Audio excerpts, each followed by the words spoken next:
Hello guys, कैसे हैं आप लोग? आई होप कि बहुत ही अच्छे होंगे। तो आज हम लोग स्टार्ट करने वाले हैं राजनीतिक विज्ञान का एक मॉडल सेट।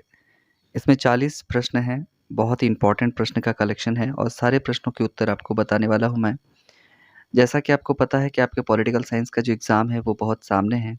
तो आई होप जैक के द्वारा मॉडल सेट तो जारी नहीं किया जाता है, तो इस मॉडल सेट को देखकर आपको थोड़ी बहुत एग्ज़ाम में सहूलियत हो जाएगी। तो चलिए फटाफट बिना टाइम वेस्ट किए स्टार्ट करते हैं। रूल्स तो आपको पते ही होंगे कि भाई 40 क्वेश्चंस दिए जाते हैं जिसमें प्रत्येक में 1 अंक होता है।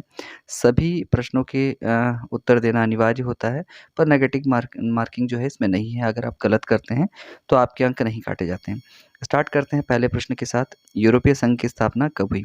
तो जैसा कि आपको पता है यूरोपीय संघ की स्थापना 1993 में हुई थी और नीदरलैंड में हुई थी। यहाँ पे दिए गए सारे ऑप्शंस जो है वो गलत है, यानी कि 1993 नीदरलैंड में इसकी स्थापना होती है, इसे ध्यान में रखिएगा। चलिए चलते हैं क्वेश्चन नंबर 2 की ओर। वर्तमान में कौन-सा देश आसियान का सदस्य नहीं है? बिल्कुल श्रीलंका जो है वो आसियान का सदस्य नहीं है वर्तमान में, इसे ध्यान में रखिएगा। क्वेश्चन नंबर 3 कहता है कि भारत-चीन मित्रता वर्ष कब मनाया गया? तो बिल्कुल पता होना चाहिए कि 2006 में भारत-चीन मित्रता वर्ष जो है वो मनाया गया। इम्पोर्टेंट है, इसे ध्यान में रखिएगा। क्वेश्चन है नेशनल कॉन्फ्रेंस पार्टी किस राज्य में सक्रिय है? इम्पॉर्टेंट है, जैसा कि आपको पता है कि नेशनल कॉन्फ्रेंस जो है वो जम्मू कश्मीर में सक्रिय है और आपको कमेंट सेक्शन में ये बताना है कि नेशनल कॉन्फ्रेंस पार्टी के जो अध्यक्ष हैं, चीफ हैं, वो कौन हैं? आगे चलते हैं क्वेश्चन नंबर 5, दक्षिण एशिया का कौन सा देश नस्लीय उग्रवाद से पीड़ित है? बिल्कुल श्रीलंका जो है वो नस्लीय उग्रवाद से पीड़ित है। जैसा कि आपको पता होगा कि तमिल और सिंघल 2 नस्ल के प्रजाति यहाँ पे पाए जाते हैं और इनके बीच में आपसी विवाद होता रहता है।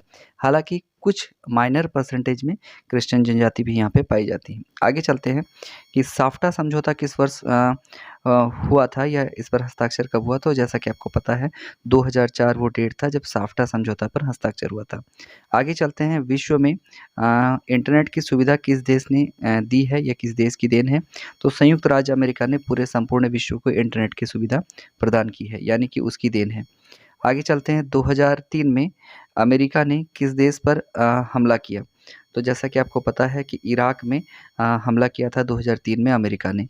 किस ऑपरेशन के तहत या किस ऑपरेशन के तहत ये हमला किया था या फिर कौन-सा ऑपरेशन चलाया गया था, ये आपको कमेंट सेक्शन में बताना है। आगे चलते हैं कि राष्ट्रीय पंचायत किस देश का संसद है? बिल्कुल नेपाल जो है उस देश का संसद जो है वो राष्ट्रीय पंचायत है, इम्पोर्टेंट है, याद रखिएगा। नेक्स्ट क्वेश्चन है, सोवियत संघ का विघटन कब हुआ? जैसा कि आपको पता होगा 25 दिसंबर 1991 सोवियत संघ का विघटन होता है। बर्लिन की दीवार जो है वो टूट जाती है और सोवियत संघ का विघटन हो जाता है। आपको ये बताना है कि बर्लिन की दीवार कितनी लंबी थी और इसका निर्माण कब हुआ था? कमेंट सेक्शन में इसका आंसर ज़रूर दीजिएगा। नेक्स्ट क्वेश्चन है, एमनेस्टी इंटरनेशनल किससे संबंधित है? तो बिल्कुल मानव अधिकारों से संबंधित है। ये बेसिकली एक एनजीओ है, नॉन गवर्नमेंट ऑर्गेनाइजेशन। ये क्या करती है, संपूर्ण विश्व में जहाँ पर भी मानव अधिकारों का उल्लंघन होता है, वहाँ के लिए ये काम करती है। ये अमेरिका की एक बहुत इम्पोर्टेंट संस्था है, जो कि नॉन गवर्नमेंट ऑर्गेनाइजेशन यानी कि एनजीओ है। आगे चलते हैं, बर्लिन की दीवार का निर्माण किसका प्रतीक है? युद्ध, शीत युद्ध का चरम उत्कर्ष। ये जी बिल्कुल पता होगा। जैसे ही बर्लिन की दीवार बन जाती है, संपूर्ण विश्व पूर्वी और पश्चिमी खेमे में बढ़ जाता है। आपको कमेंट सेक्शन में ये बताना है कि पूर्वी खेमे में कौन-सा महाशक्ति था और पश्चिमी खेमे में कौन-सा? यानी कि अमेरिका और सोवियत संघ में कौन-सा पूर्वी था और कौन-सा पश्चिमी? आगे चलते हैं, आंसर आपको देते जाने हैं, जिनके उत्तर आपको आते हैं कमेंट सेक्शन में ज़रूर बताना है। विश्व राजनीति के 2 ध्रुव कौन-से हैं? बिल्कुल, अमेरिका और सोवियत संघ, जैसा कि आपको पता है विश्व राजनीति के 2 ध्रुव हैं। आगे चलते हैं, यूरोपीय आर्थिक समुदाय की स्थापना कब हुई? तो यहाँ पे जितने भी ऑप्शंस दिए गए हैं सभी गलत हैं। यूरोपीय आर्थिक समुदाय की स्थापना 14 मार्च 1997 को हुई थी। इम्पोर्टेंट है, इसे ध्यान में रखिएगा। क्वेश्चन नंबर 15 देखिएगा, स्टालिन संविधान कब लागू हुआ? तो स्टालिन संविधान जो है वो 1936 में लागू हुआ था, इम्पोर्टेंट है। आगे देखिए, कहता है क्वेश्चन नंबर 16 कि किस देश के प्रभुत्व से एक ध्रुवीयता कायम हुई थी? कौन-सा ऐसा देश था जिसके प्रभुत्व से एक ध्रुवीयता कायम हुई थी? जैसा कि आपको पता है क्यूबा मिसाइल संकट होने के बाद कहीं न कहीं सोवियत संघ पिछड़ जाता है और अमेरिका का प्रभुत्व संपूर्ण विश्व में चरम पर आ जाता है। इसके बाद एक ध्रुवीयता संपूर्ण विश्व में शामिल हो जाती है, जिसके पीक पे कौन रहता है? तो अमेरिका रहता है। आगे चलते हैं, क्वेश्चन नंबर 17, अ, हॉट लाइन समझौता कब हुआ था? 1963 में हुआ था हॉट लाइन समझौता। आपको कमेंट सेक्शन में अगर आप बता सकते हैं तो ज़रूर बताइएगा कि हॉट लाइन समझौता जो है वो किससे संबंधित है। क्वेश्चन नंबर 18 कहता है ब्रेजवेन किस देश के राष्ट्रपति थे? सोवियत संघ। आपको पता होना चाहिए कि राष्ट्रपति थे ब्रेजवेन। Option number A is the right answer. देखिए क्वेश्चन नंबर 19 कहता है कि संयुक्त राज्य का व्यापार व विकास सम्मेलन कब हुआ था? 1964 में संयुक्त राज्य का व्यापार और विकास सम्मेलन हुआ था। क्वेश्चन नंबर 19 का ऑप्शन ए सही आंसर है।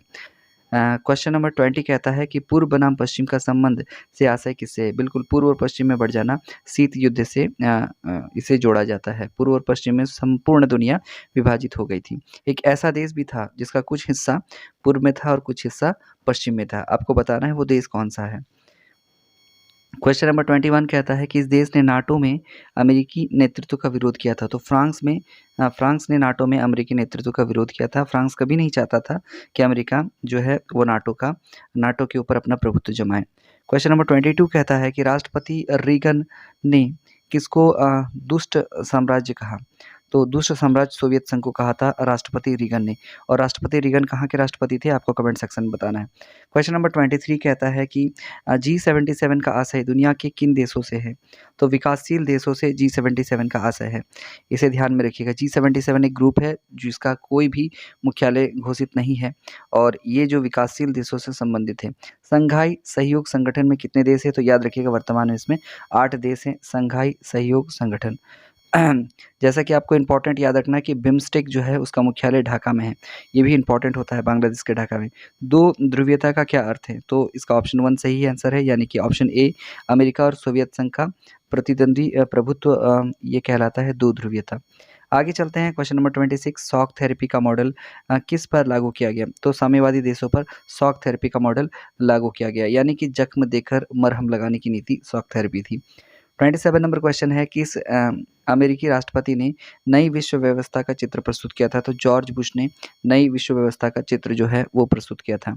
आगे चलते हैं। क्वेश्चन नंबर 28 बराक ओबामा किस देश के राष्ट्रपति थे? बिल्कुल आपको पता होगा अमेरिका के राष्ट्रपति थे।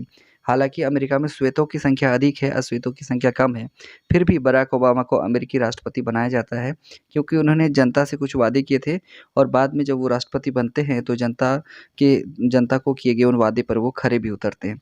आगे चलते हैं। क्वेश्चन नंबर 29 निम्न में से कौन सा देश नाटो का सदस्य नहीं? बिल्कुल, भारत कभी नाटो का सदस्य नहीं रहा है। तो इसका सही आंसर क्या हो जाएगा? इसका सही आंसर हो जाएगा option number A is the right answer. आगे चलते हैं। 1975 में यूरोप में सुरक्षा व सहयोग सम्मेलन कब हुआ था? कहाँ पर हुआ था? तो कहाँ पर हुआ था? हेलेंस्की में हुआ था। याद रखिएगा 1975 का यूरोप वाला सुरक्षा सहयोग सम्मेलन। क्वेश्चन नंबर 31 पे ध्यान दीजिएगा कि सोवियत संघ के अंतिम राष्ट्रपति कौन बने थे? तो इसका सही आंसर हो जाएगा मिखाइल गोर्बाचेव जो थे वो सोवियत संघ के अंतिम राष्ट्रपति थे, जबकि बोरिस येल्त्सिन जो रशिया बनता है सोवियत संघ को टूटकर उसके पहले राष्ट्रपति थे। आगे चलते हैं। शॉक थेरेपी कब अपनाया गया? तो 1990 के दशक में शॉक थेरेपी को अपनाया गया था। ऑप्शन ए राइट आंसर है। क्वेश्चन नंबर 33 संयुक्त राज्य अमेरिका का प्रथम राष्ट्रपति कौन था? तो जॉर्ज वाशिंगटन। जैसा कि 1776 में अमेरिका को आज़ादी मिलती है और पहले जो राष्ट्रपति है वो जॉर्ज वाशिंगटन बनते हैं। इनके नाम पर अमेरिका में एक शहर भी है जिसका नाम वाशिंगटन डीसी है। आगे चलते हैं। क्वेश्चन नंबर 34 विश्व में इंटरनेट की सुविधा, ये रिपीटेड क्वेश्चन है, आपको पता होगा। संयुक्त राज्य America, United states of America इसका सही आंसर होगा।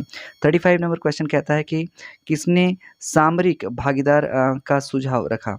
सामरिक भागीदारी का सुझाव रूसी राष्ट्रपति पुतिन ने रखा था। इसको आप ध्यान में रखिएगा। भारत और पाकिस्तान के बीच ताशकंद समझौता कराने में किस सोवियत नेता ने महत्वपूर्ण भूमिका निभाई थी? तो केसीजिन ने महत्वपूर्ण भूमिका निभाई थी। इसको थोड़ा सा आप लोग चेकआउट कीजिएगा कि केसीजिन है या फिर ब्रेजवेन है। आई होप केसीजिन होना चाहिए। क्वेश्चन नंबर 37 है सार्क का सदस्य देश नहीं है कौन सा? तो इंडोनेशिया सार्क का सदस्य नहीं है, जबकि भारत, पाकिस्तान, श्रीलंका तीनों सार्क के सदस्य देश हैं। यूरो क्या है? तो यूरोपीय संघ द्वारा अपनाई गई मुद्रा को यूरो कहते हैं। तो ऑप्शन ए सही आंसर है, यूरोपीय संघ के सदस्यों की मुद्रा है। आपको ये बताना है कि यूरोपीय संघ का जो झंडा है उसमें कितने सितारे हैं? ये इंपॉर्टेंट क्वेश्चन है, इसका आंसर आपको कमेंट सेक्शन में देना है। आगे है क्वेश्चन नंबर 39 भारत और बांग्लादेश के बीच फरक्का समझौता पर हस्ताक्षर कब हुआ? तो 1906 में हुआ। जैसा कि आपको पता होगा फरक्का एक डैम है जो भारत और बांग्लादेश के बीच में स्थित है। हालांकि ये भारत में पड़ता है पर ये क्या करता है, गंगा नदी के पानी को रोकता है और भारत में इसके रुकावट पर एक डैम बना हुआ है। तो पानी कितना छोड़ना है, नहीं छोड़ना है और गंगा नदी के पानी को कितना हद तक पास होने देना है, तो इसके लिए एक समझौता हुआ था 1996 में, जिसे फ़रक्का समझौता के नाम से जाना जाता है। अंतिम प्रश्न है, इम्पोर्टेंट प्रश्न है, ध्यान रखिएगा। एशिया का कौन-सा देश जो G8 का सदस्य है? तो वो जापान है, एशिया का एकमात्र देश जो G8 का मेंबर है। जैसा कि आपको पता है कि 100% आपका सॉल्यूशन कर दिया गया है और बिल्कुल सटीक जवाब आपको दिया गया है। आप तैयारी करते रहिए, आपकी पॉलिटिकल का एग्ज़ाम बहुत नज़दीक है और भी सेट्स 1-2 आपको अवेलेबल कराए जाएँगे। पूरे अच्छी तरह से तैयारी कीजिए, आपकी एक भी प्रश्न नहीं छूटने चाहिए। मिलते हैं फिर नेक्स्ट वीडियो में, तब तक के लिए goodbye and thank you to all of you.